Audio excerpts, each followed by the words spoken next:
That All is so right. cool. We are here. We are live, everybody. And we are going to battle two massive books in the sci-fi genre, being Red Rising by Pierce Brown, of course, and Empire of Silence by Christopher Ruocchio. And guess what? I am joined by three amazing guests, being Austin and Richard from Tudor Ramble, and Mike from Mike's Book Reviews, who you might know. And he might have also influenced you in the past because he influenced me on reading this book right here, and I'm so happy that you did, Mike. So I just want to say thanks, guys, for joining me tonight. It's awesome to see all y'all here. Thank you. You guys ready to battle? Sure. Yeah, thanks for inviting us on. Absolutely ready. I guess if you guys know Tudor Ramble at all, I wonder which one I'll support. Ooh, who knows? Ooh. I think I might be a wild card in this because people know I love both of these. So Fair. I'm curious, and Aaron, for you. So we're gonna go through 6 categories. Are we just gonna get right into it? Yeah. So everyone who's watching this right now live, and everyone's going to catch the replay. How we're going to break this down is that we're going to talk about these two books with 6 different categories, and we're going to individually rank them on a 0 to 10 scale, 10 being the best, and then average those scores together and see which book comes out on top, and then we'll have a objective opinion on which book is better at the end of the day, right? And those categories are plot, characters, environment, technology, creatures, and the ending. Also, we're only talking about book 1, guys, everyone in here. We're not talking about the sequels. Book 1, as it stands alone in both of these series. And also, FYI, we're going to talk a little bit about spoilers, too. So if you have not read Red Rising or Empire of Silence, maybe watch out. I don't know. I don't know why you're here if you haven't read them both, but if you haven't read them, go read them. So, one thing I have to say, though, before we get into it, right, is I love that both these series have, like, a saying for the main character. One being, Hail Reaper or Hail the Half-Mortal, right? I love both those sayings, right? And, Mike, I also want to say thank you for Richard. It's just me and you, you and me. All right. What happened? We lost somebody. Yeah, we lost Mike completely, and Austin's just gone, apparently. Yeah, so Madison, we are comparing just the first book alone. And yes, it will be live. We're live, and when we go live, things like this happen, which is very unfortunate that we're having some technical issues here. We got Austin back. What happened? Was that? And we got Mike back. Was that me or was that yours? I don't know what happened. I had Richard in here for a little bit. Yeah. And then I thought just, hey, there's good old AT&T Wi-Fi for you. So yeah, now I lost Richard. This is strange because I said Hail Half-Mortal, and then the screen went black. Yeah, like flipping tables already. See, he's already got us divided. He's already made us switch sides. See, we switched sides. We're back. I don't like that I moved to the top right. I like being top. Where were you? Thing people see. I don't like this. Yeah. Were you over here? No. Good. Bottom. I didn't know you could do that. Yes.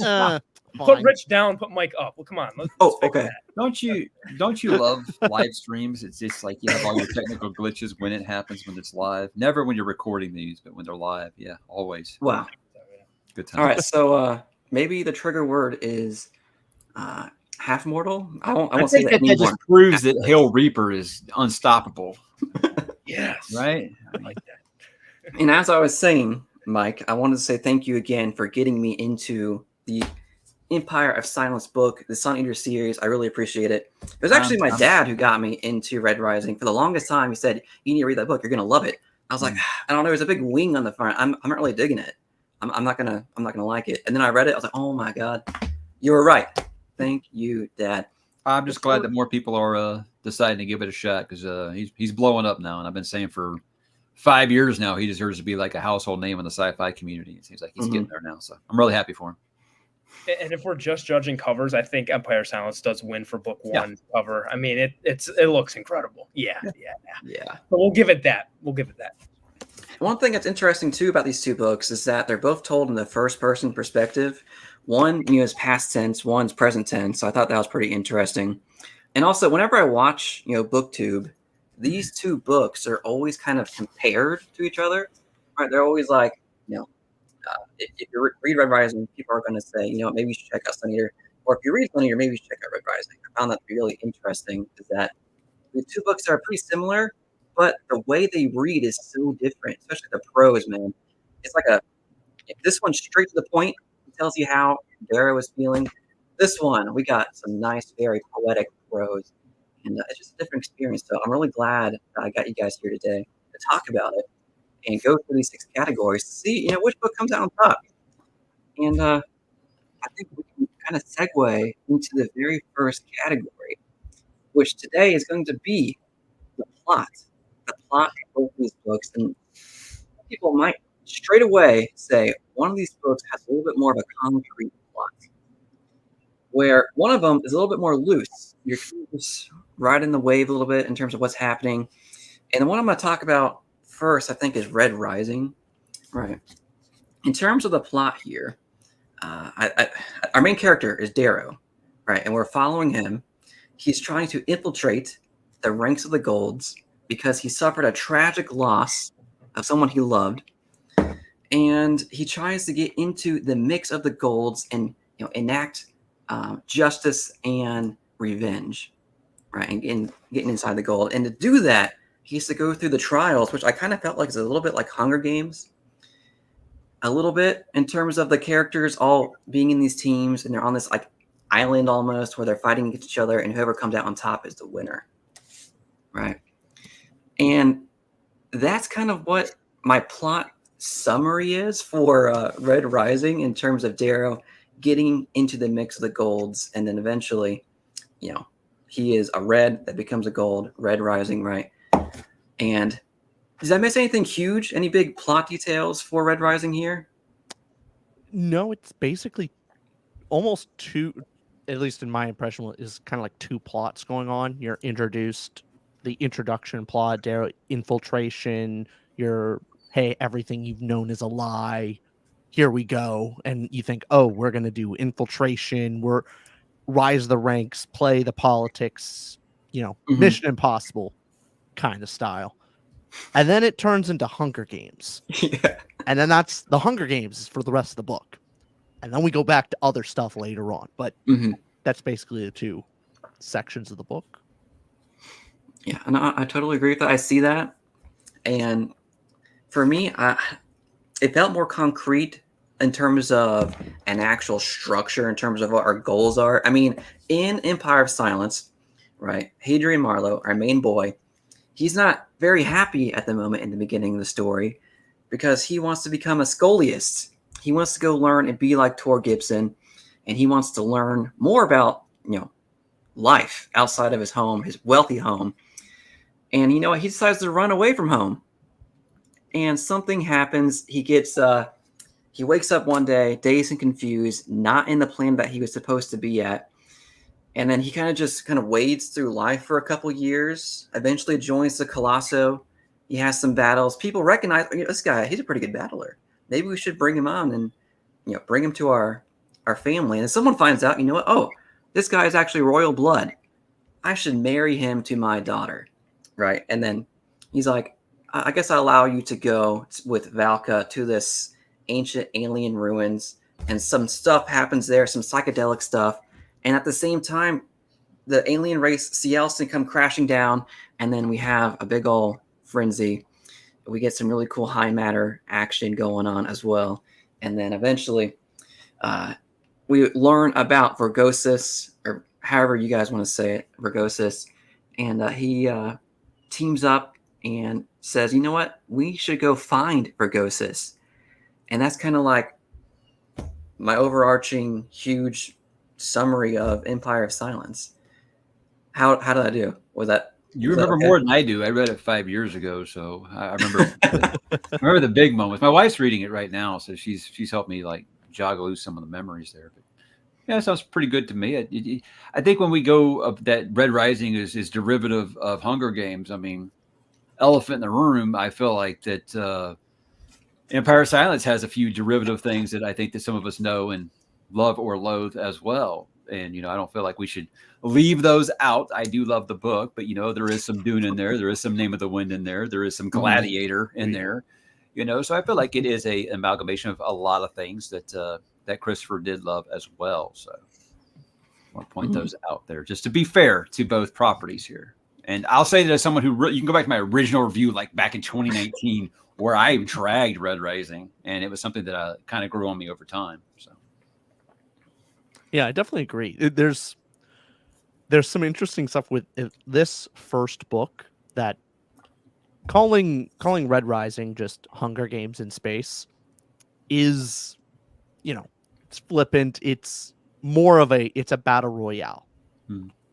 Which a lot of things have done before. It's not like Hunger Games is the only thing that is done. Yeah, you can tell both these guys, publishers, were like, "Hey, make it more like that." Yeah, yeah, no.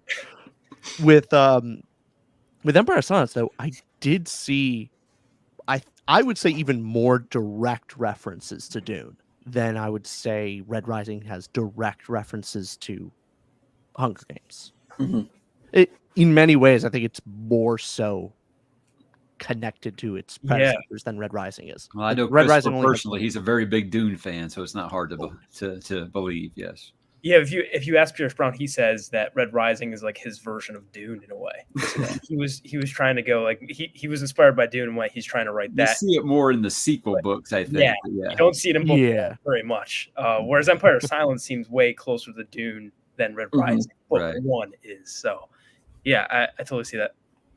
Yeah, there was a lot of similarities that I felt like for Dune and Empire of Silence from the very beginning in terms of like the families having like these vat-grown humans in terms of the genetic engineering and getting their genes just right in terms of getting these people out. And also the shields, like instantly I was like, oh, these like personal shields, that's instantly reminded me of Dune. I'm like, okay, well, I like the shields too, so I guess it works in this book too, right? But yeah, as far as the interesting thing, I would almost describe Empire of Silence as a lot of Dune plot elements and character beats and motivations that has a lot of those direct references. I'm thinking specifically Empire of Silence has its own version of fear is the mind killer. Or what does he exactly say? What is character says something, it's their version of it. In Empire of Silence or in Red Rising?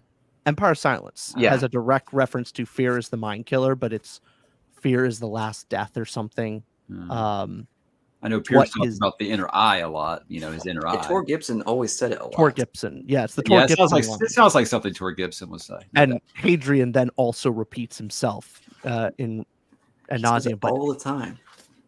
If you were to describe it in that way, I would almost say Joe in the chat saying fear is poison. Is that what it is? That sounds familiar. That sounds familiar, Joe. Empire of Silence has that Dune plot in the style and structure of Name of the Wind. Is probably how I would best describe the plot and story of that book.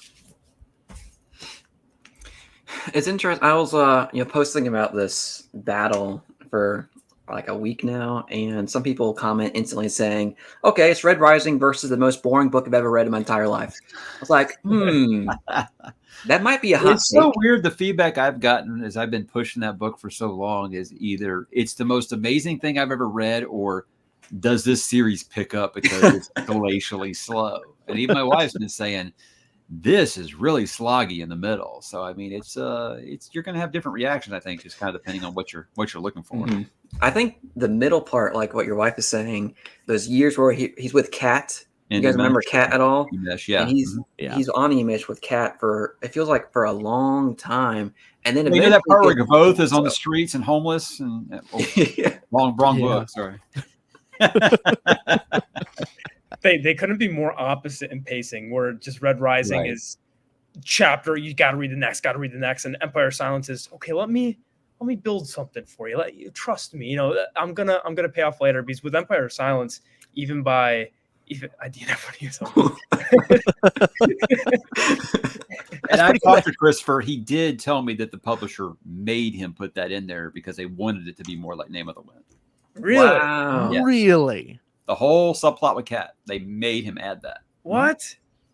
Yes. Wow. Wow. Okay. Thing is, maybe like the question of maybe that went on too long, maybe that was dragging, and publisher put it in. I still really enjoyed those. I like that part. I was sad when she died. It was one of my favorite moments of one seeing. I think it was the best example of showing how different physiologically Hadrian is from other people, and it gave him a perfect lesson in what his father was trying to teach him, in a way where, when as a boy he was like, "Hey, there's no difference between us," and he has a good point. But then his father looking at this cold, calculated thing of, you're going to outlive all of these people. There's relationships it's not going to be the same, and he does it in a more cruel way. And Hadrian has the wide-eye innocence of, it's all fine. And it's a more tragic tale of when he loves someone and cares for someone so deeply, but his physiological needs, like, he's going to outlive her, and there's nothing he can do about it. And that's, God, it's so heavy for him to realize the downside and the difference that he has with other people. That's why I love that whole scene and whole sequence. It carries forward for important things later down the line.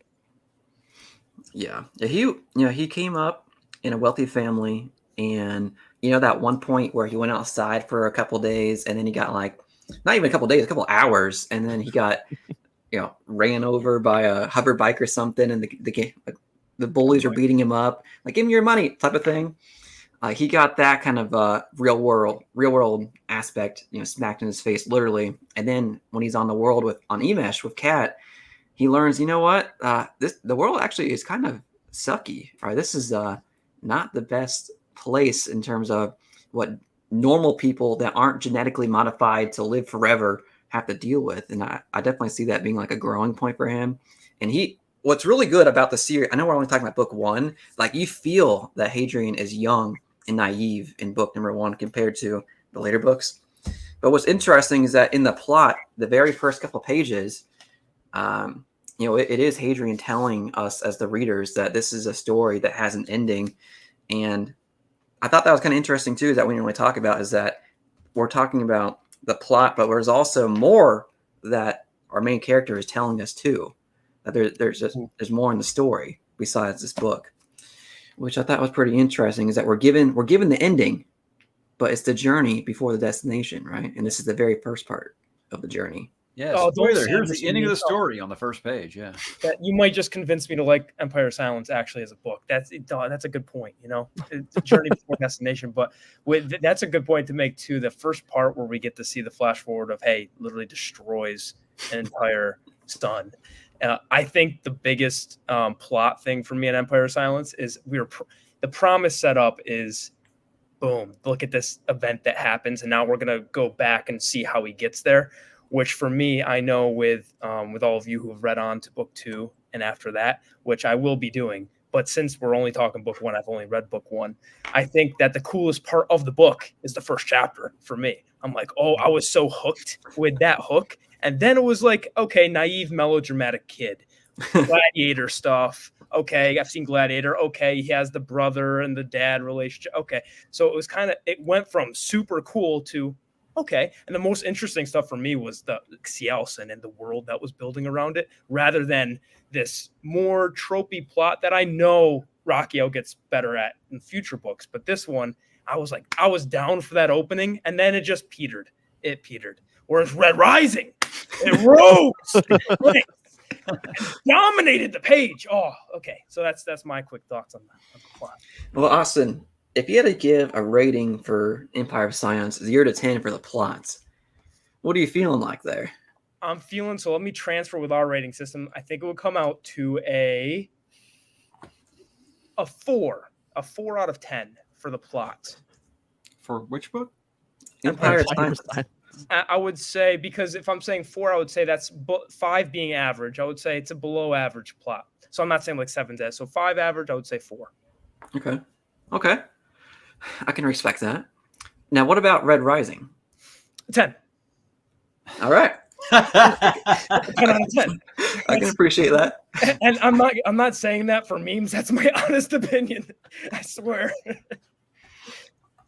Now, going down the Tude to Ramble line here, Richard, what are your thoughts on Empire of Silence? Plot wise, I would give it. I think I'd give it a 6 out of 10. Okay, that's good. Just above average for me. Now, same question. Red Rising. Honestly, maybe a 5. Like, just for me, the plot, average. Okay, that's a. I can respect that. I can respect You're that's coming in actually a even lot out lower the than I was scores a expecting, lot so- right here. This is very Shoot, I'm interesting. gonna sound like I'm gushing about both these books compared to these guys. Jeez. So All right. before you go, Mike, I'll tell for me for Empire of Silence, I like we were talking about. I enjoyed both stories. I really enjoyed Empire of Silence. I enjoyed the plot, even though it felt like we're meandering a little bit. I still enjoyed it more than I think other books. So I'm still going to give it a pretty high score, probably higher than both of you guys, as a 7 for the plot for Empire of Silence. And Red Rising, this is one that you can latch on in terms of like a plot to me, in terms of just emphasizing with Darrow immediately and just watching his journey. You want to feel him. You want to feel this guy just win. You want to see it happen. So I'm going to give Red Rising an 8 for me for the plot. We'll take that. Okay. And what about you, Mr. Mike? Man, with this one, God, they're so different because I've reread Red Rising. I haven't reread Empire of Silence. And I remember on my reread, after I was already connected to all these characters, I think I appreciate a lot of the things I didn't like my first go through on Red Rising. But as far as like the plot was never the problem for me. My problem with the plot of Red Rising was kind of that, like, yeah, it was really, really going strong. And then you just, why are you giving me a sci-fi story, but you're still with like horses and swords and shit? What are we doing here? So that kind of let me down a little bit. But I mean, as far as like the plot goes, I'm invested in his journey like right away. I'm on his side. I want to see him succeed. Yeah, he can act like the most smug, smartest asshole in the room sometimes, but he's my smart asshole. I'm on his side because of what they did to him. What they've been doing to his people and stuff. So, yeah, I think with the first book, Red Rising, I'd probably give it about an 8 in plot, and that is with revisiting it.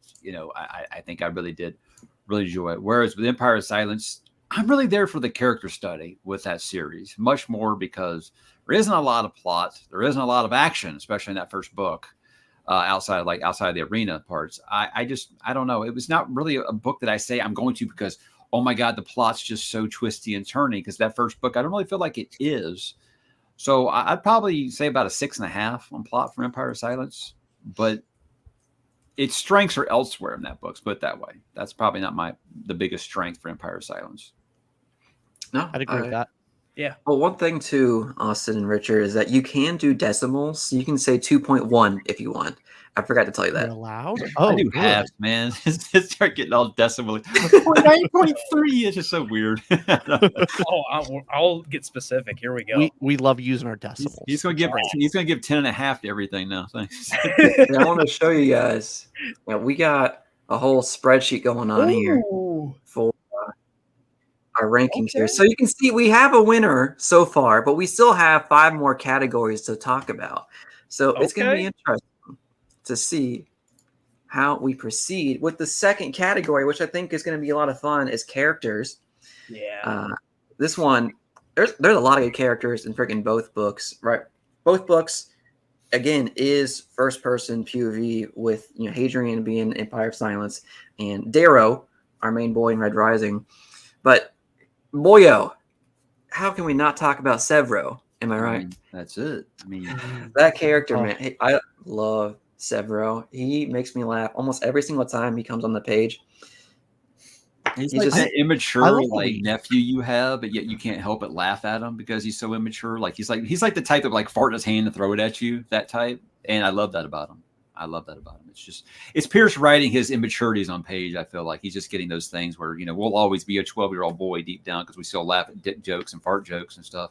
That's Severo. That's the inner. We all have that inner Severo. Thankfully, most of us aren't, kind of insane like he is a little bit. He's a little insane. I love how so- he. I love how he gives us. I love how Pierce Proud gives us our violent, crazy, insane Samwise. Yeah. Like, what if Samwise was also just a rabid animal, like just feral animal? Yeah, and several, especially the first book, is so fresh as well, to where sometimes a character's quirks can get on your nerves if you stick with them too long. You don't like them. I love Severo. Like, I won't talk about future books, but even book 1, you get his personality right away, and he's got great sidekick side character energy. He's the perfect mix. He's got the one-liners, making vulgar jokes, and also he's your little Deus Ex Machina who can always kind of come in and like save Darrow, and it's fun. Right, love it. One thing also that I literally just remembered about Io, right, Darrow's love interest, is that she sang that song. I don't know if it was a song that's like kind of like in the Hunger Games where you're not supposed to sing that song, like forbidden, the forbidden song, and she sings it, and that's what kind of like sparks, not even sparks, but that it's a huge component for our boy Darrow kind of going down his revenge rampage. That's a huge thing for me. Is a lot of books take the whole book to get you invested in a relationship, and I was down within the first 7-8 chapters when I was. By the time Io died, I cared, and I cared that I knew Darrow. Well, I cared that Darrow cared as well. He had to hold her feet. Oh, yeah, dagger. The way she died and the personality we get from her, but also Darrow's.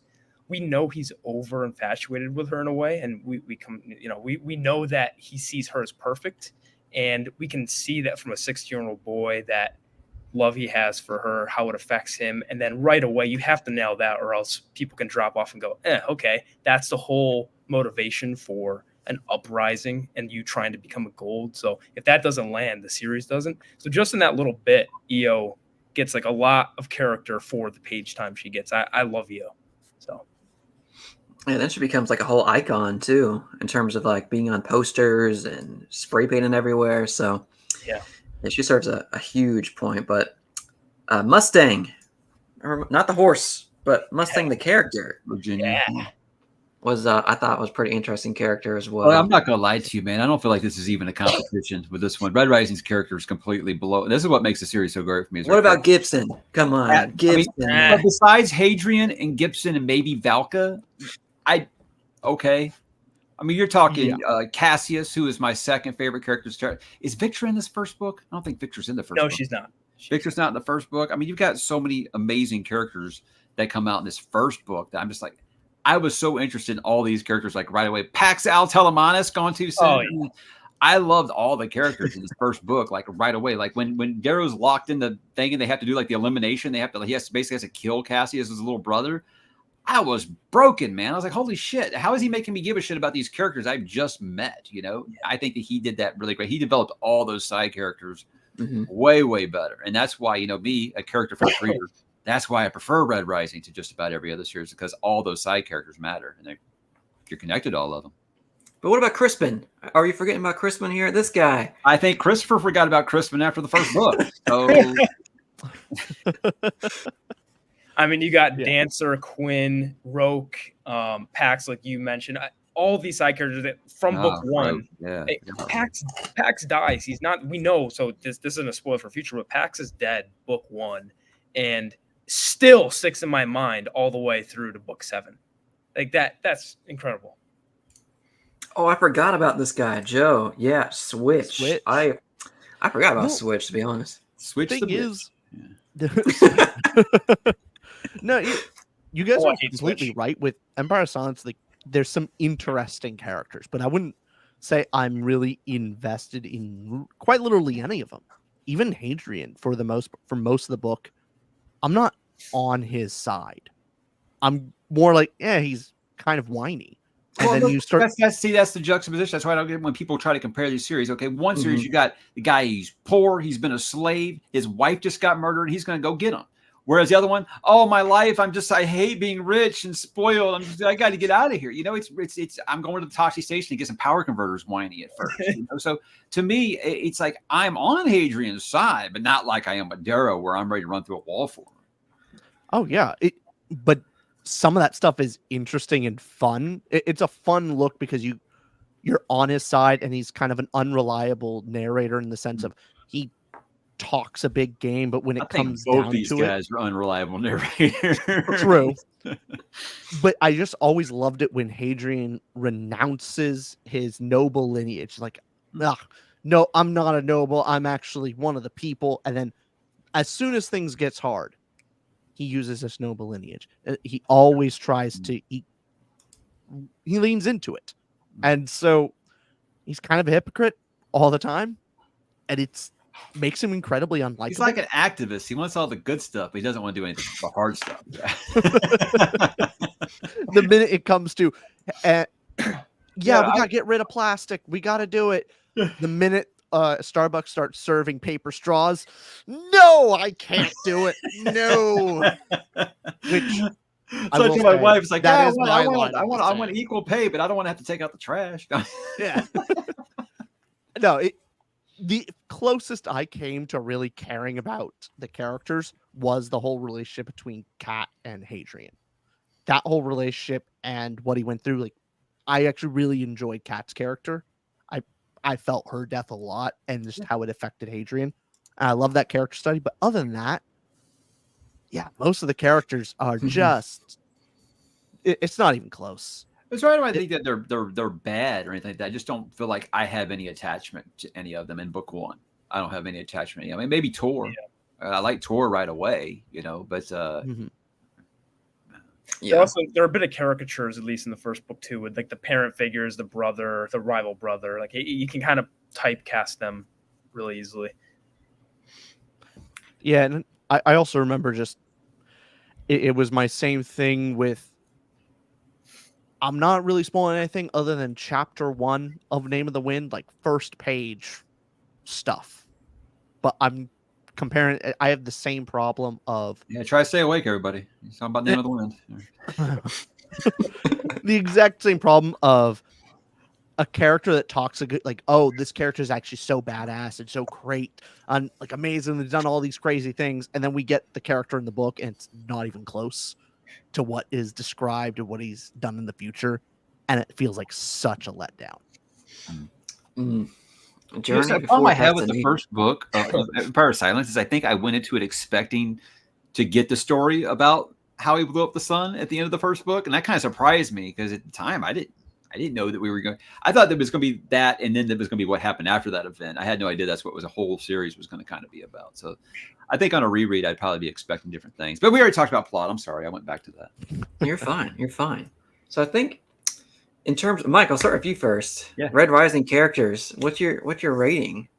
And only because it goes up as a series goes along, I'll give it 8.5 this first one, just because I'm connected to these characters now on a reread. First time through, it was like I liked Darrow, I liked Roque. I was still kind of iffy on Virginia. I liked the rivalry between Darrow and Cassius, but I didn't love Cassius as a character yet. So it was one of those where I liked the world he had set up. I was devastated when we lost Pax because I thought Pax was going to be like the big heavy. You have like the whole series, and of course Severo. I mean, who didn't like? I mean, basically, if you didn't like Severo, just stop reading the series because it's not for you. I like those characters a lot, but I wasn't as attached to some of them as I do become over the course of this first trilogy and the ones that survive to the sequels. But I like them again a lot. But I'm not gonna throw a 10 out there like Austin probably is. I want to. I want to. Now, if I could say if this is for the whole series, I'd be throwing a 10 out here. It's some of my favorite characters in all of fiction. But for this first book, I say only because it goes up. I'd say about 8.5. It's a very, very good introduction to a lot of these characters, and he makes you care about them really quick. What about Empire of Silence? Like I said, I was really even kind of lukewarm on Valka in book one. It was Tor. I liked what we got with Crispin. I wanted more of that. And Hadrian, I'm interested enough to see how does he go from where he's at right now to what he tells us on page 1 is going to happen. How does he get there? So again, I think I'd go with like a 7. It's really setting the stage good, but it's a lot less characters. I'm interested in a lot less characters there. Yeah. No, those scores make sense to me. Austin, what are you feeling? Okay, so we already know my Red Rising. Okay, it's not gonna be every category, but plot and character specifically for me have to be a 10 for Red Rising. Not for every category, but for those two, absolutely. And so for Empire of Silence, I would say if I gave plot a 4, I think I'm gonna give characters a 3 for Empire of Silence. I think that's why I haven't read Howling Dark yet. I thought it had a very interesting world. Plot was that. The reason I haven't read on, I'm not hooked on Hadrian at all, and that's an important thing to be hooked on. I found him a bit difficult to be interested in. So when I get into Howling Dark, when Hadrian hooks me eventually, I'll be able to. I'll give myself a lot of wiggle room for future books to raise that score. Have you read Howling Dark? No, have not. So Empire of Silence gave me enough to where it didn't push me enough to read book 2 right away. I do know I will do it. Moment in Howling Dark where I was like, all right, I'm on board. So I'm hoping that you have that same experience. I'm hoping to, yeah. Howling Dark is my favorite one in the entire series. A lot of people say Demon in White is their favorite one, but there's one moment in Howling Dark I was like, oh my god, that's my favorite. I love scene. coming of age and beginning, so I'm one of the few people who say I like this one the best. So, but I do love the first 3 books are flip a coin basically. They really are. Mm-hmm.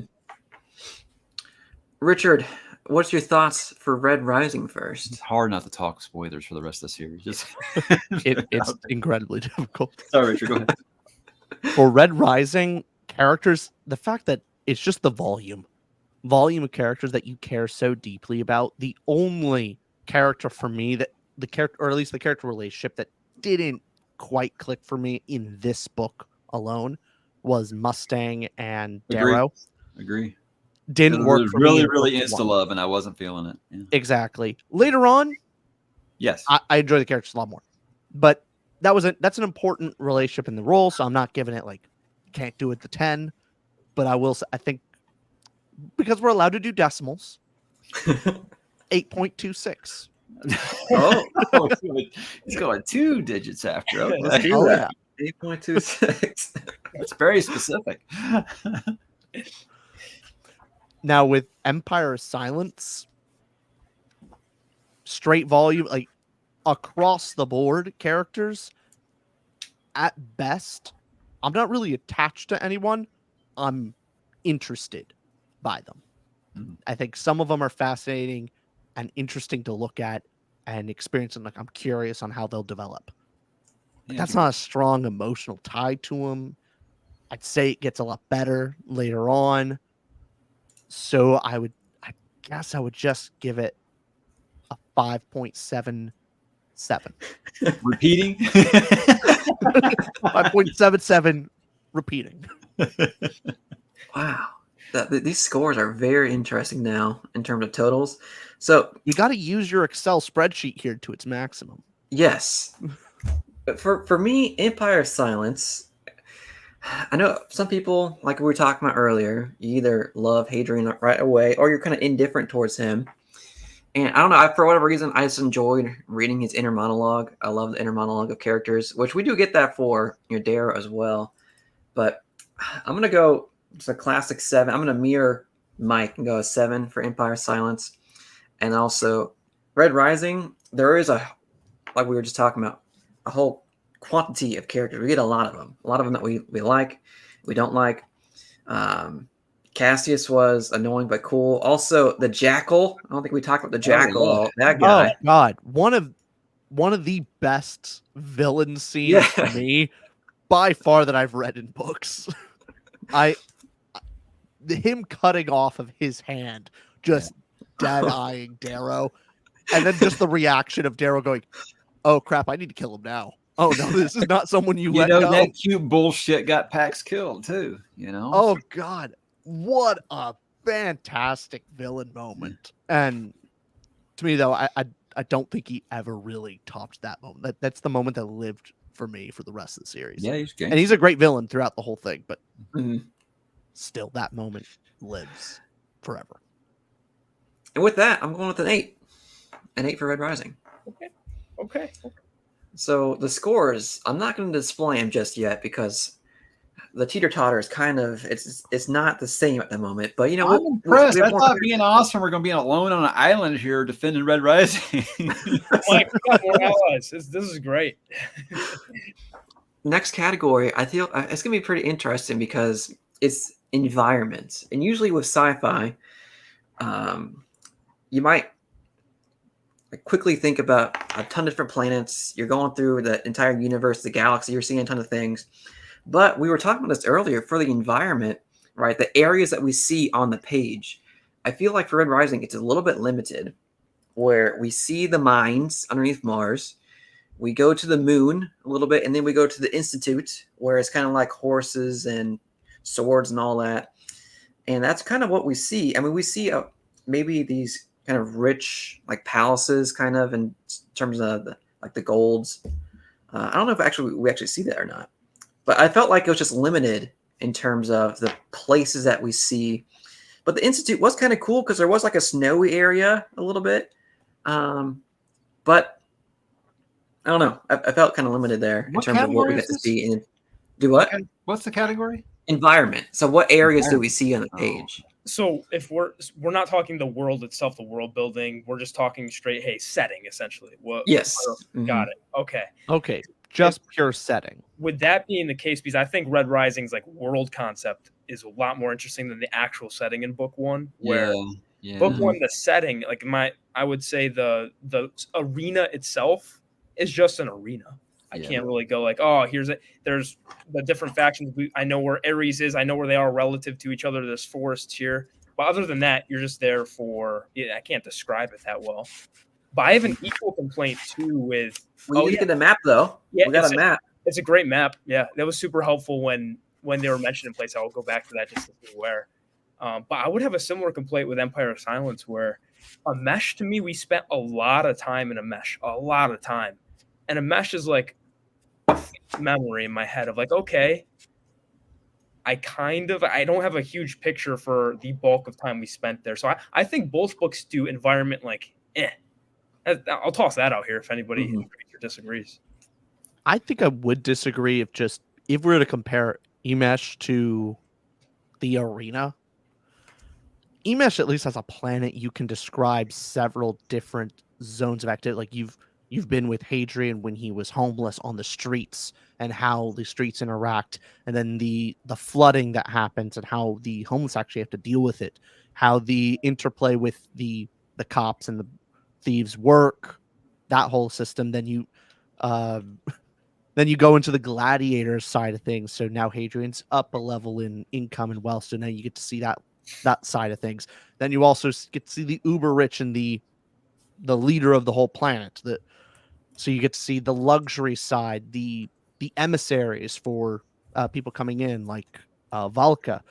And then you also get to see just you get to see the ruins side of things of this ancient civilization. You get the slaved creatures and how they're being oppressed and how they're being used. Like, I think you get a lot more details of a setting.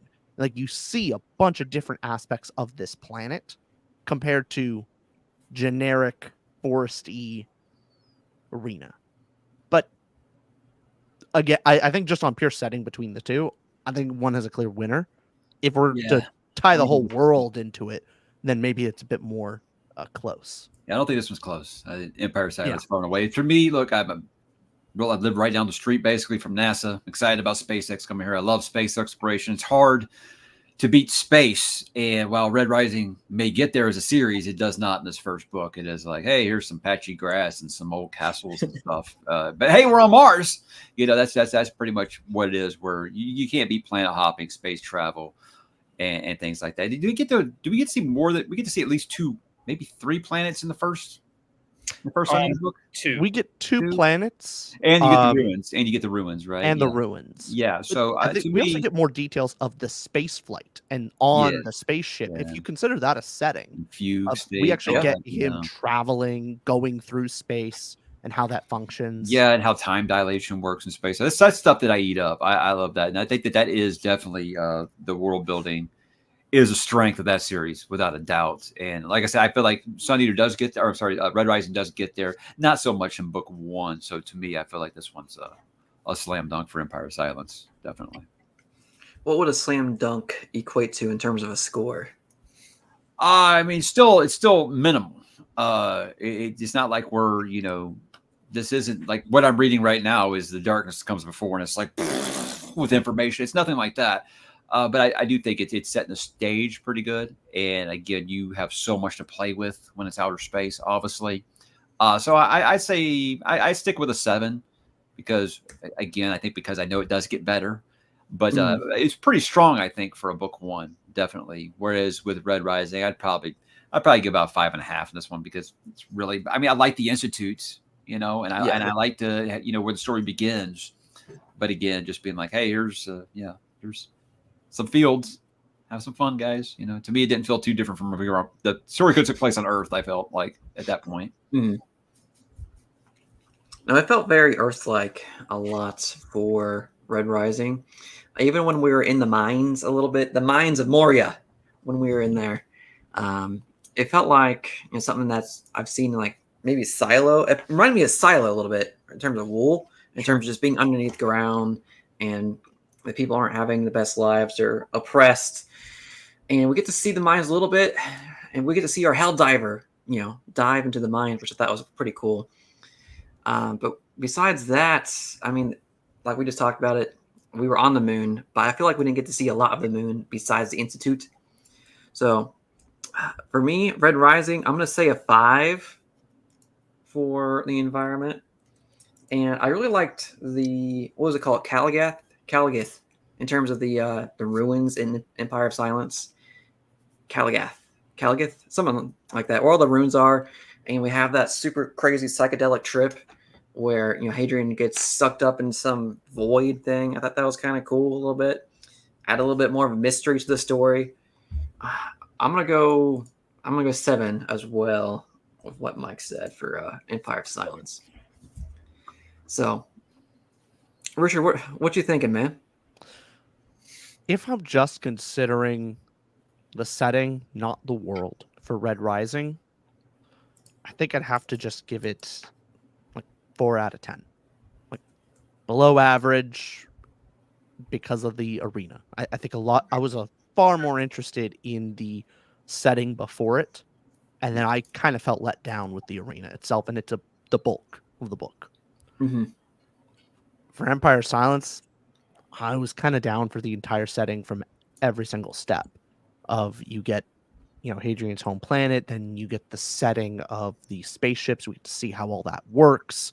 Then Emesh, I think we got to see almost every single level of the socio-political landscape of that planet. So I think it has a lot of details and was really fascinating to see all the components of it. So I'd say 7.5 for Empire Silence, and agree with you, Mike, that it gets better later on. You got to leave yourself some room. Mm-hmm. So just 7.5, no extra number there. Ooh. You know what? I'll be easy on you this time. There we go. Austin, what about you, man?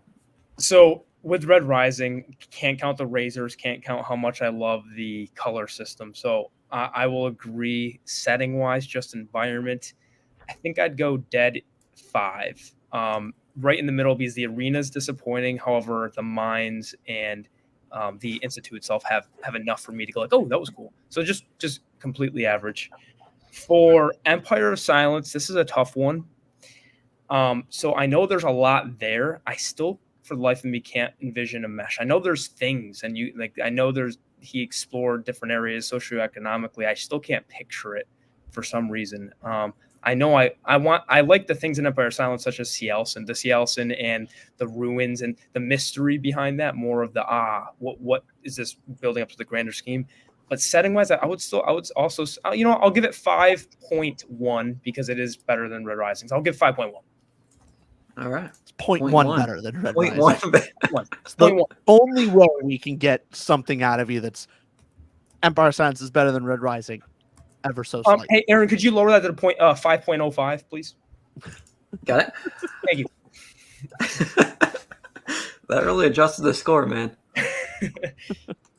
Well, I think in the comments here, Samwise, you're kind of going straight into our next topic in terms of technology, right? When you're talking about sci-fi, usually you're in the future a little bit and you have some crazy technology out there. And I have to say it right away, my favorite thing probably in the series is this high matter sword right here, right? That's technology, right? I mean, the high matter sword is just freaking cool. When you have a sword in general, usually I'm down for it. I mean, sure, I love lightsabers. Why not? Yeah, it's a lightsaber, but it's called high matter, and that's a really cool name that's not lightsaber. Right? But it's not a razor, man. I'm arguing with the people in the comments right now. The razor is one of the coolest freaking weapons I've ever read, man. That is so cool. So freaking cool. Over a Walmart lightsaber. I mean, come on. Just the idea of a sling blade of it can wrap. Yeah. I mean, the imagery in your head of it wrapped around your arm. The danger of it, like, you know, it's wrapped. It's kind of like a fashion statement. It's cool. Yeah, it's fashion statement. It's cool. Yeah, sling blade all the way. Which you'll see in book 2. You're not supposed to wear them that way around your arm. It's like that. You damn kids, what are y'all doing? Now, in terms of technology, like, yeah, we're in the future a lot, and what's interesting I found in Empire of Silence was that there's also almost like a cybernetic implant type of thing that's illegal in a lot of the Solon Empire, but Valka has these implants, you know, in her head that allows her to connect to something. What else is there? Genetic engineering as well, in terms of being able to get the genes just right for how you want these people to be born. I thought was pretty cool. And again, the starships, the personal shields, just like in Dune, right? Maybe it's a Walmart version of shields, like the high matter sword, but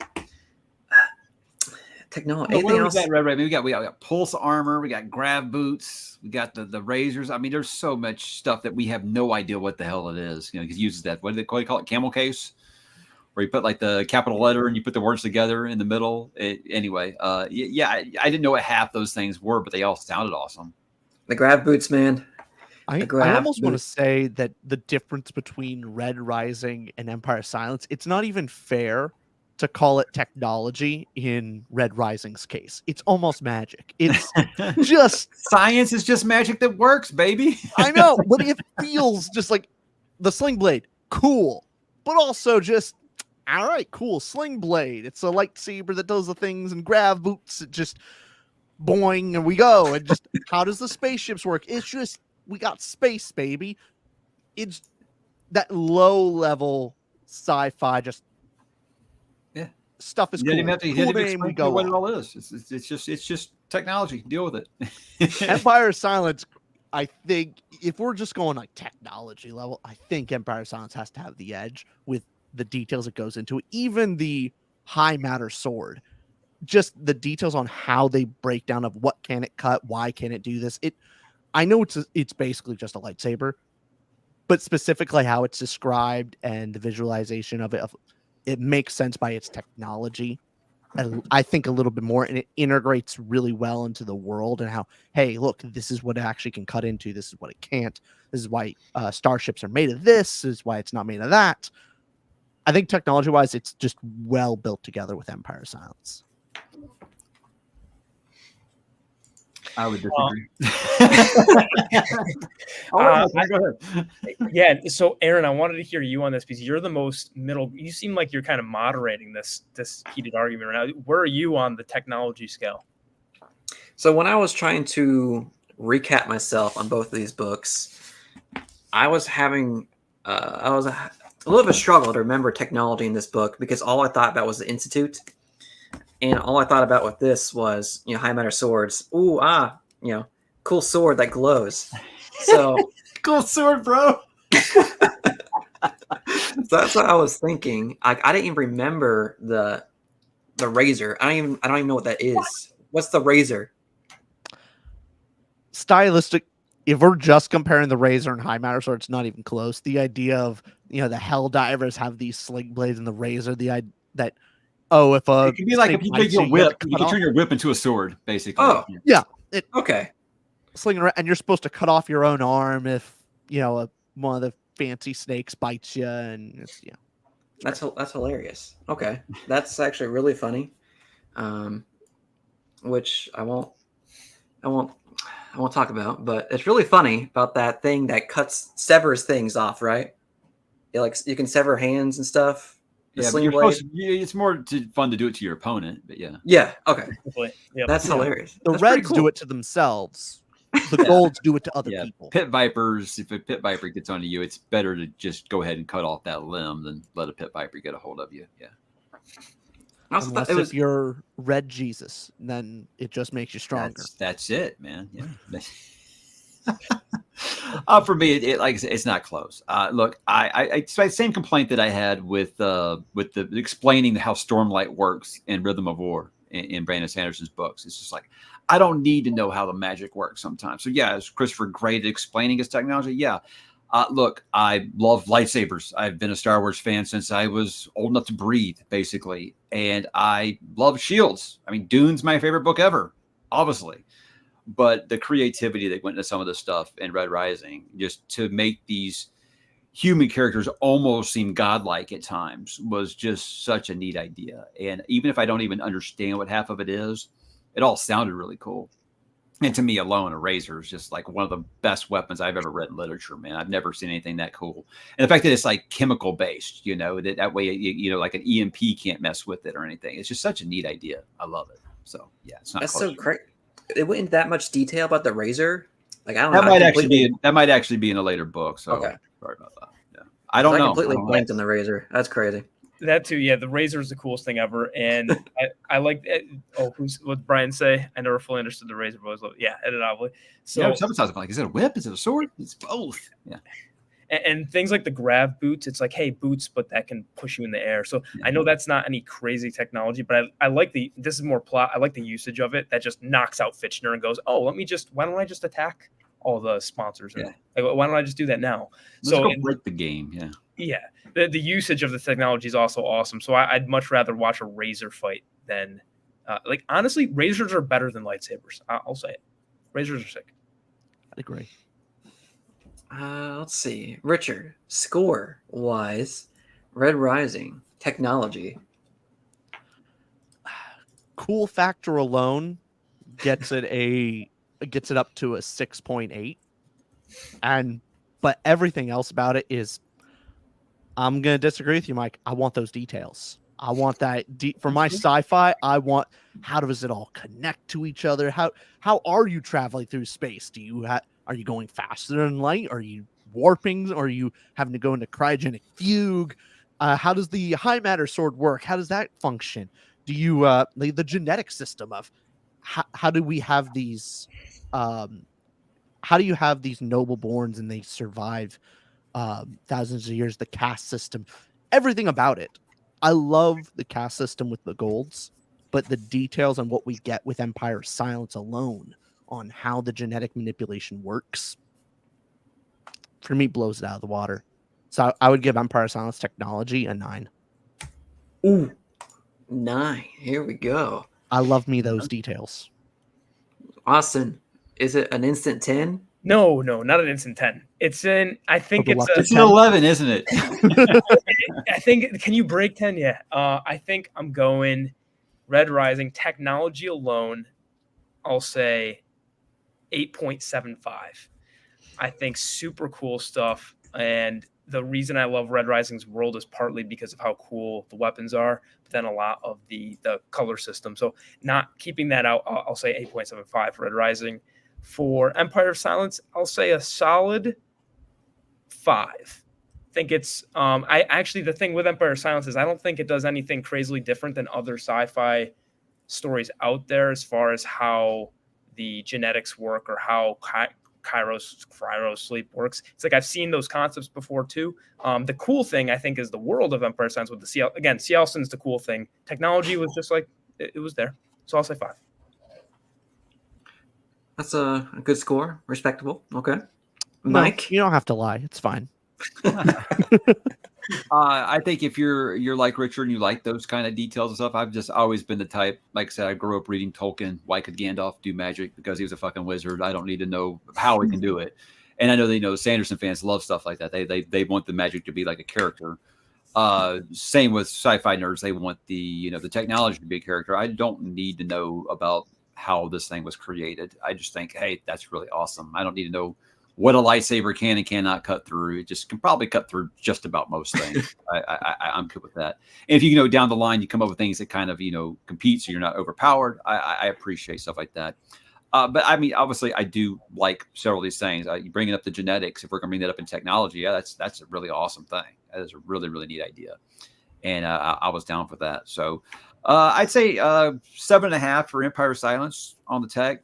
And I go 9 for the tech on Red Rising again, because it does hit 10 eventually in this series once we get into like spaceships and shit. So. Also, I like to up mine to a 6 for Empire Silence. Cal the High Storm, the babies with Sun Eater. I remember, what that was actually really cool. I don't even remember those. Yeah. I'm also going to push back with on Austin the cryogenic freezing. It's just not any different. We actually go into the details of it. You replace your entire blood. Like they suck all your blood out. Did they get into the fugue in book number 1? Yeah. Did they get into fugue stuff? Yeah, that's pretty cool too. Yeah, like sucked out all of your blood and it's stored in a separate little container underneath, and then you're pumped through this cryogenic fluid that keeps you alive. And then the nature of how you can dream, or do you dream, do you not? It's close to death. Like the details they go into on how the cryogenic freezing works, and then how you come up in the the frozen aspect of it. I love those. Like I don't think it's a lot better than just, they put them on ice, they got in a pod and no, I'll agree with that. I'm gonna go with you, Richard. I didn't think like this is more. I know that in sci-fi you have hard sci-fi, soft sci-fi, whatever, in terms of being more detailed on how things work. I didn't realize that it was actually gonna be something that I looked for. Because usually I don't really care. I'm like Mike, or like if it works, it works, and that's all I need to know. But in this case, I like the details. You explaining how the fugue works, I didn't even remember that, but that sounds freaking awesome. So, Empire Silence technology, also with the cybernetic implants as well with Valka, which is also illegal in a lot of the Stolen Empire. I thought that was very cool that we have this whole. I don't even know if we talked about if it's even really in book 1 that much, but it's the Exalted and the like that race of people who are basically machines. I know we talk about them briefly, but we don't really get to see them, I don't think. Remember those guys? I forget. They're mentioned, but that's not much in book 1. It's okay. Later on. But we didn't even get to one of the things I loved about Empire Silence, and I kind of excluded because if we're just talking about what the technology is, cool. What I loved most about it is the cultural reaction to the technology. Because we see we see the same thing in Dune, but we see kind of the far end result of it, of the fear of technology and because of the real threat it posed. In this, I love how deeply ingrained it is into their culture, their religion, of technology is used, yes, but higher evolution technology, the merging of technology and man, and how it's seen as an abomination, and that's why Valka is so important. And you see Hadrian and that his aversion when he sees someone that connected technology, like just on a physical level, freaks him out. It's really cool. With that in mind, I'm going with an 8 for Empire Silence and a 6 for Red Rising. Good. So now we have 2 categories left, everybody. Just 2 more. And we'll figure out which book comes out on top. And it's actually somewhat pretty close at the moment. I feel like we'll see after these two categories. The next one being creatures. So the things that we see on these planets, in these worlds. Clears this, yeah. So that's where I feel like maybe we can edge the scale a little bit, because in Empire Silence we see a few things. I don't even know how to say this alien race, but the Umda, that look like above ground octopuses or octopi, whatever you want to say. And that's at least what I pictured in my mind. And then of course the Cielson, right? If we can call them a creature, I mean they're an alien species that we encounter, which are really cool. And I love how Hadrian is just like, so optimistic for them. He believes that there's a good side to these sea elves, and he wants to talk to them. And we didn't talk about this, but Hadrian has the ability to speak so many languages, and one of them is sea elf. Like, what? Okay, well, you can talk with aliens. That's kind of cool. Maybe it was an elective. Yeah. Elective with tour with Cielson. And when I'm thinking of Red Rising, I don't remember any creatures or aliens because it's more human focused. We got the pit vipers. Pit vipers. Oh. Yeah. I didn't think about that. So yeah. And they're cave snakes.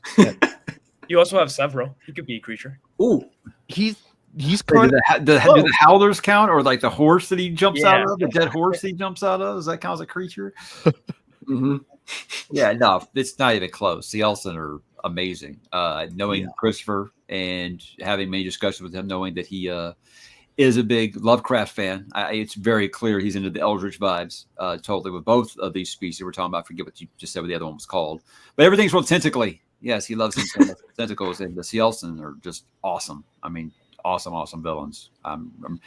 You feel like in this book, I think you get this one idea of how the Cielson are, and I won't say what happens later in the series, but I'm just going to stop talking because I don't think I can say that without actually spoiling anything. But yeah, this one's not close because I don't think that there's any real creatures in Red Rising. Later in the series, there's some non-human stuff. But this is mostly just humans outside, like you say, the pit vipers, which are basically a prologue thing, So, yeah.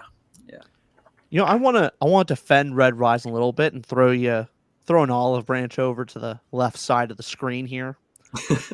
I believe we are the right side. You might be on the left side, but we are the correct side, sir. I think Aaron put us on the correct sides here. Two on the right, the correct side. But if we want to look at creatures, if we include humans as a creature, the fact that the colored versions of humans are all individually kind of different creatures from each other. They're different subsets of human. If you want to include them in creatures, I think it makes Red Rising a far more compelling. I don't think so. Mickey's the coolest fucking cat in the world, man, because he can completely carve you into somebody else. That's awesome. I don't think those would count, right? Because they're still do we still consider them humans? I mean, they would all be human beings, so we can't count. Yeah, they're human beings, but they're all. I mean, what Ryan's saying, the golds are basic, or what they basically turned Darrow into is just like a superhero. It's basically Captain America. They basically Captain America. Mm-hmm. They completely remake him. He's just bony little kid working in the mines, and all of a sudden he's like 8 foot tall Captain America. He's. But you also get that, or because I wasn't going to count that in scoring this. Yeah, me neither. Well, I think without it, there's no other creatures. Yeah, it's like a something versus zero, really, because there really is no creatures in this part of Red Rising. I'm factoring in this, and if I'm factoring in the colors cast system humans and how the blues are so different from the greens and just how it detailed is. No, I'm not biting on your class warfare, sir. Humans are humans. Click on the lesser colors, not human, subhuman. What are you doing? They're not lesser colors. We learned that in this series. They're just colors. It's going off of the pyramid. I'm going off of the pyramid. But no, if we were to factor that in, but I can also factor in the human genetics and how humans have changed in Empire of Silence. And I think those are also compelling on exactly how humans have changed as different creatures. We should have probably factored those in more technology than creatures, probably, because the technology with how they transform humans was probably more important. Probably should have thought of that last category. That's a good point, though. With creatures, though, is there anything besides pit vipers? Or if we include what you're saying, Rich, do we include, I don't know if we're going to include that, but anything besides pit vipers? Horses? Aaron, this is your stream. You get to deliberate. I'm going to go down the line on the left side here and say that humans are humans and not necessarily a creature in a sense. But I feel like just creatures in general, something that you can always expect in sci-fi is usually some sort of weird things that aren't human. That's kind of why I included it as a category in sci-fi. And it's just in this particular scenario in these two books, one has more creatures versus more human-driven narrative. Yeah.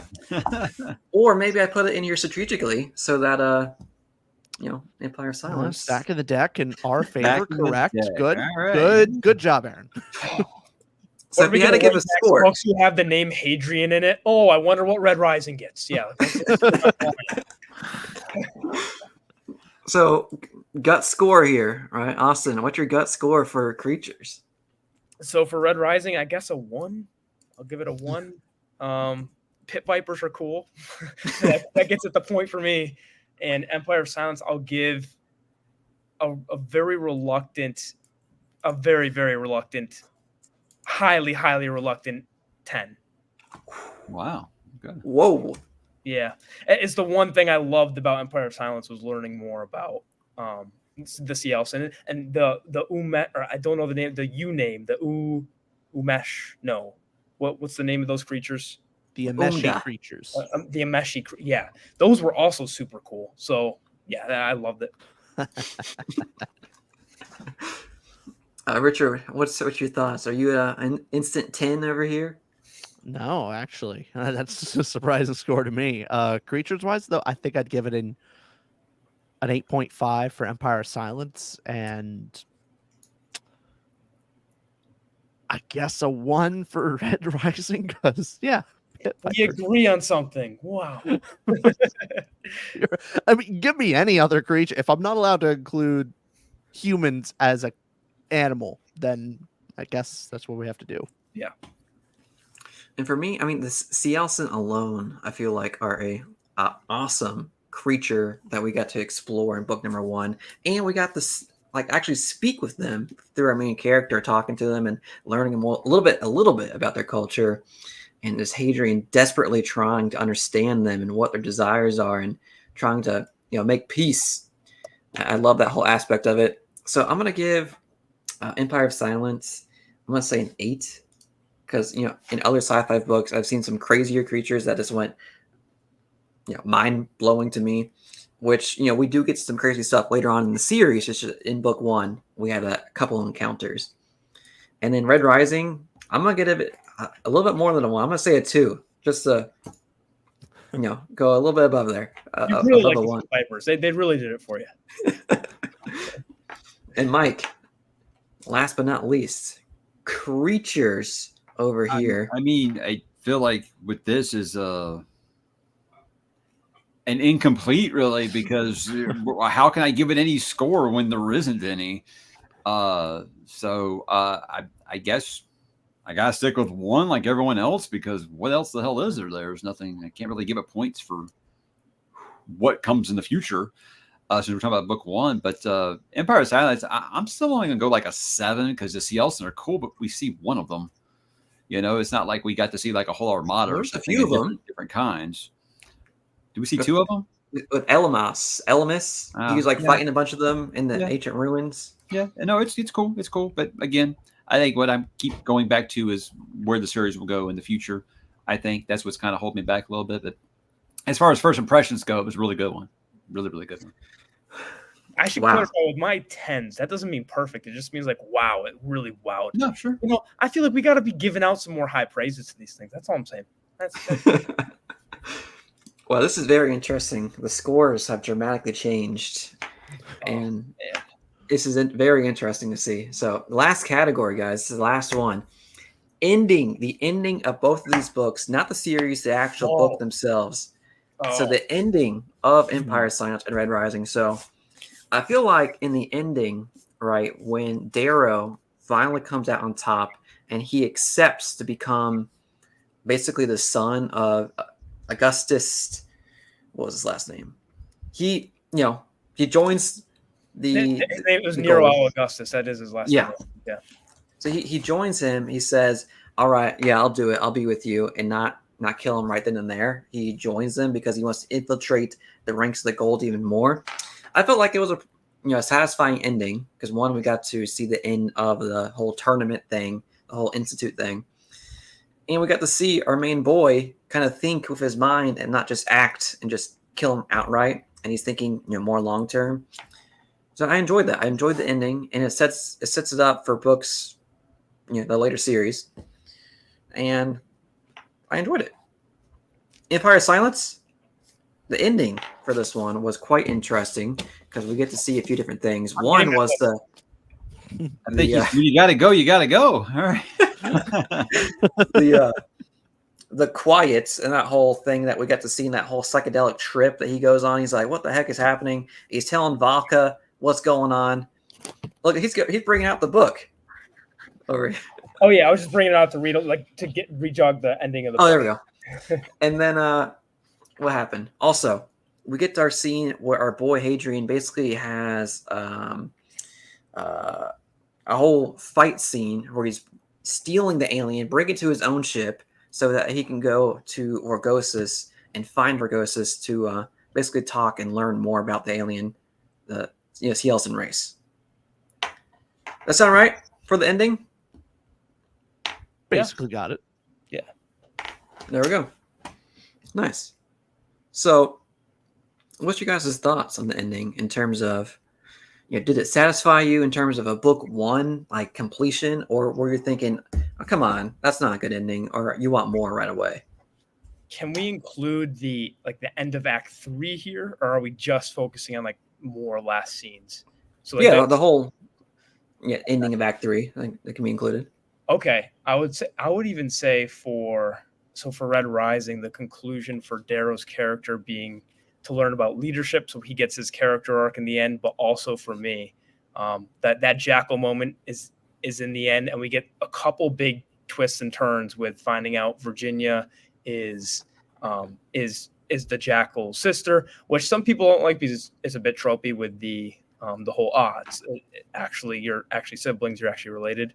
I liked it, but the ending of Red Rising had me go into book 2 immediately. I couldn't live without picking up Golden Sun. Whereas Empire of Silence, I still have not picked up Howling Dark. So as far as endings go, did it floor me? What is he going to do with Augustus? And I think the fact that the setup for book 2 and how book 2 trumps book 1 in almost every regard, and I love book 1, not talking about book 2 itself, but the fact that the end of book 1 promised you what's to come, and it even delivers on that, leaves just a good taste in my mouth book 1 ended in a very kick-ass way. I loved it. I'd agree with that. Obviously, I think when I reread it, I was like, I wish you took your time, Darrow. Why didn't you go around look at some of those other sponsors first? Lauren Arcos is there, supposed to be the baddest ass sword fighter on the planet. You just got your ass handed to you by Cassius. Maybe this might be something, who just declared a blood feud on you. Maybe you might need to learn how to use that old razor there instead of just looking real stylish with it. But again, it's hard for me not to like the way that it ended. It just did make a big promise of, hey, we're getting really close to the target here, and things are about to pop off. So yeah, very, very cool. It's hard not to be excited. And where Empire of Silence, I'm intrigued. I'm interested. I will go on alone. Something that the series does very well. I liked. I was interested, but I was not like, oh my god, I've got to read book 2 now, like I was with Red Rising. So are we giving scores yet? You can, yeah. I'd go 9 for Red Rising and 8 for Empire of Silence. Oh wow. Okay. Mine's, since I already gave my thoughts, mine Golden Sun's ending is a fucking 100. Okay. Golden Sun ending, man. Oh my god. But book 1 only. I would say Red Rising ending 9.5.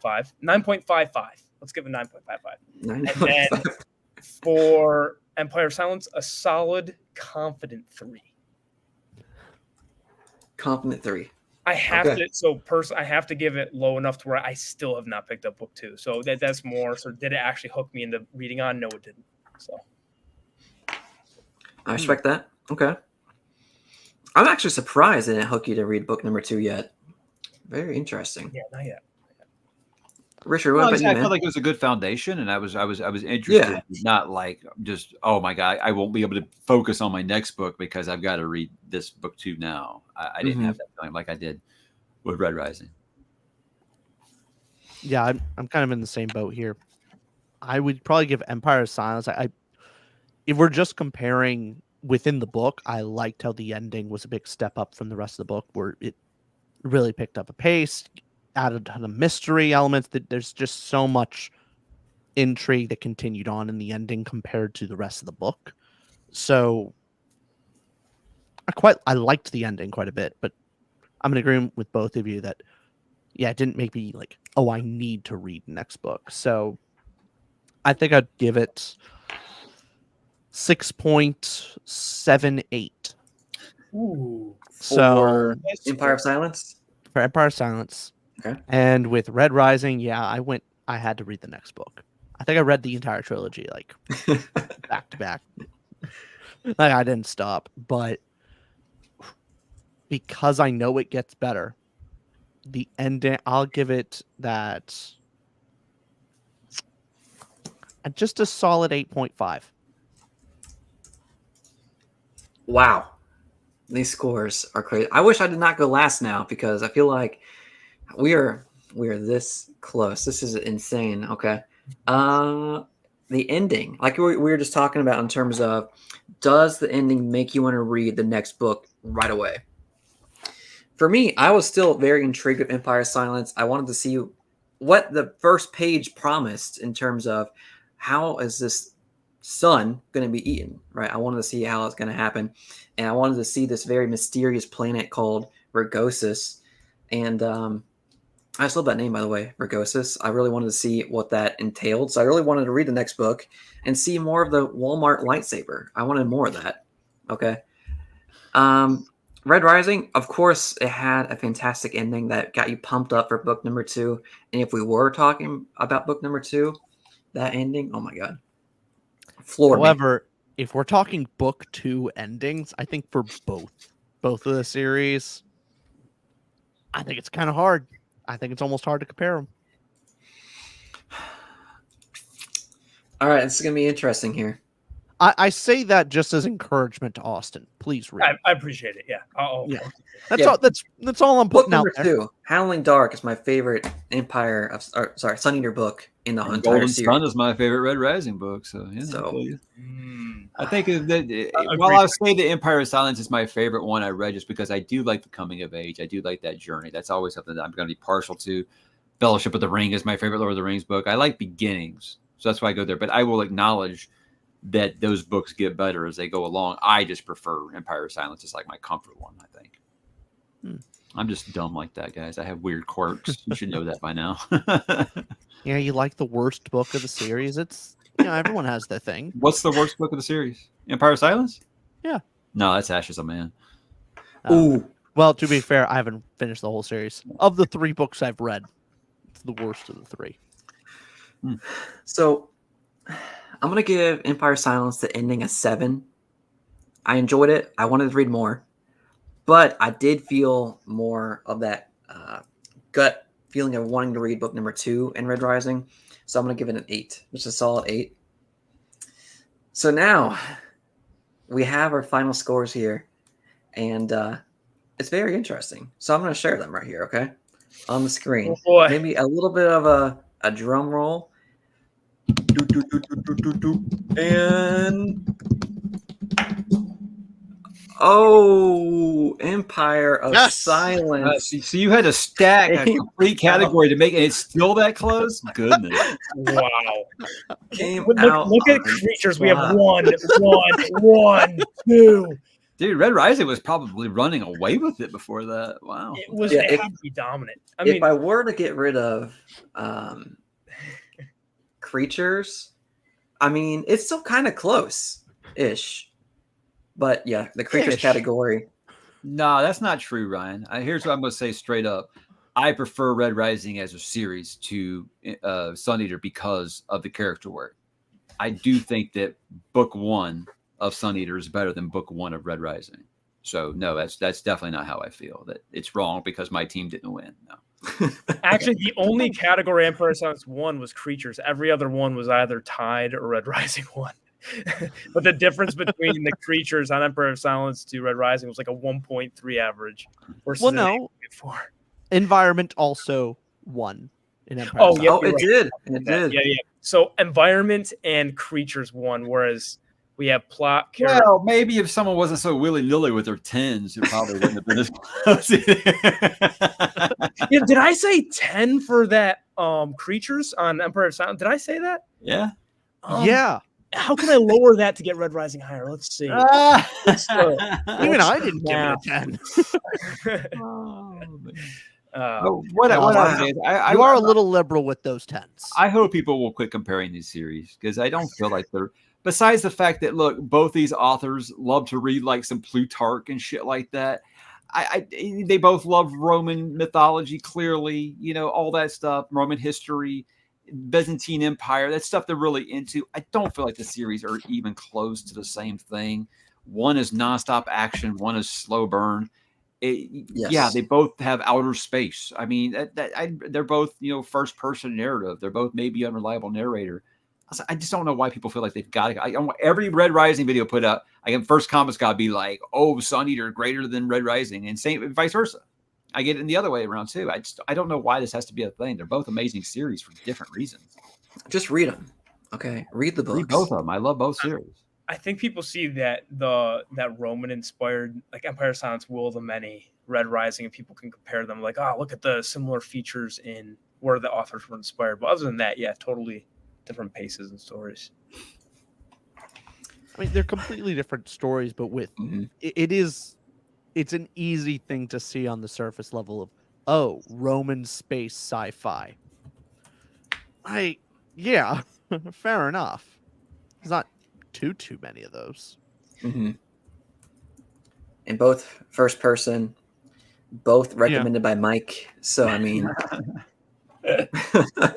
no, I joke with Christopher all the time. We talk. I tell him that maybe he actually is Pierce Brown. And he just he has like a generator that comes up on the screen and he's an AI. The other version of him is an AI. He's actually Pierce Brown. That's it. When you talked to Christopher, did he say he read Red Rising? He hasn't. He was actually stunned. He said when he got a lot of recommendations, like at first people were asking him like, "Hey, what does the AU mean?"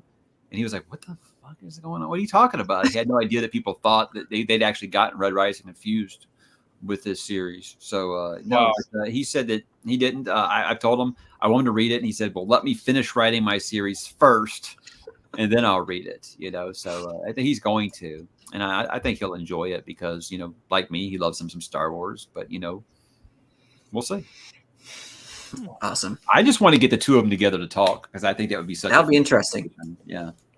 It'd be like 9 hours long, and I would just be there just listening. I wouldn't have nothing to add with those two go into like philosophy and shit. I have no idea. Yeah, I wanted to say thank you guys for joining. I try to keep these to an hour, but somehow we kept going, and I loved every minute of it. Mike just kept yapping. Like, did you hear him the whole time? Like, what the? I know. That's what I do, man. I ramble too much. I hold everyone later than they're supposed to be there. People are trying to get out of work 5 minutes early, and here I am, starting a meeting 10 minutes before it's time to go. What a ramble! Oh. I mean, I don't have ramble in my channel name, but I should have. Mike's Rambling Book Review. That's what I should have called it. Billy Ramble. We're all going to go to Ramble, okay? Yeah, thank you for having Rich and I pour us over here. We Rich, I know, looked better with the set. Thanks for having me in that background. Yeah, nice. Hey, one of these days, everyone's going to join the Ramble franchise. It's all going to come back. It's one of my favorite Led Zeppelin songs, Ramble On. So there you go. Hell yeah. It'd be cool if you guys could use that, copyright strikes and all. Yeah, probably. Y'all are probably too young to listen to Led Zeppelin anyway. So I got cool friends. y'all are into like Kesha cool y'all are into like Kesha and shit like that, right? Oh, don't slander me. My wife listens to all that film pop. I'm just like, wow, I've turned to my parents whenever you're listening to music. Now we're rambling. Sorry. See, exactly what Alex is saying right here. It can, every time I go to make a video now, I'm like, you know what? I don't need 20 minutes to talk about this topic, and I'll stop recording. But 22 minutes, wow, okay. So. Well, thank you guys so much for joining me tonight. I had a blast. I had a fun time rambling about these two books here that are hugely popular in the sci-fi genre. And it's very interesting to see the results here. And it's not rigged at all. It's not rigged. Empire of Silence was the winner tonight. And thank you guys again. Hey, Have a great night. Bye, everyone. Bye, everybody. See you guys. Keep reading. Peace.